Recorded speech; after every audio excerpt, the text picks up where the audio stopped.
President Obama wants to make tuition for community colleges free for students willing to work for it. He unveiled his plan today in Tennessee, which already has a similar program. The proposal would waive the first 2 years of tuition for full-time and part-time students who maintain at least a 2.5 grade point average. The president says it's not a free ride. Students would have to do their part by keeping their grades up. Colleges would have to do their part by offering high-quality academics and helping students actually graduate.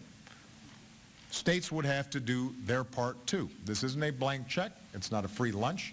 But for those willing to do the work, and for states and local communities that want to be a part of this, it can be a game changer.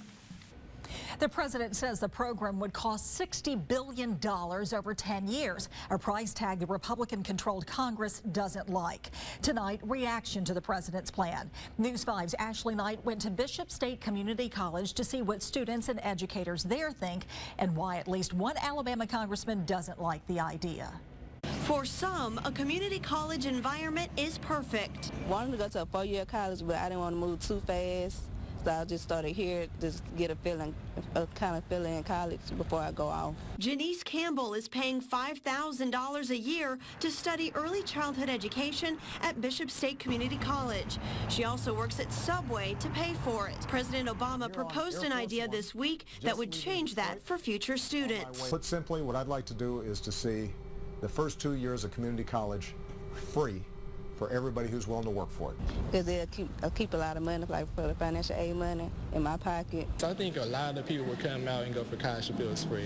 I think that's a great idea, as long as it gets kids to come to college. President of Bishop State, Dr. James Lowe, likes the idea, but knows there are a few details to iron out still. The Chancellor and our President's Association will be meeting next week to discuss the President's proposal, because as you know, there are a lot of details out there yet that we don't know.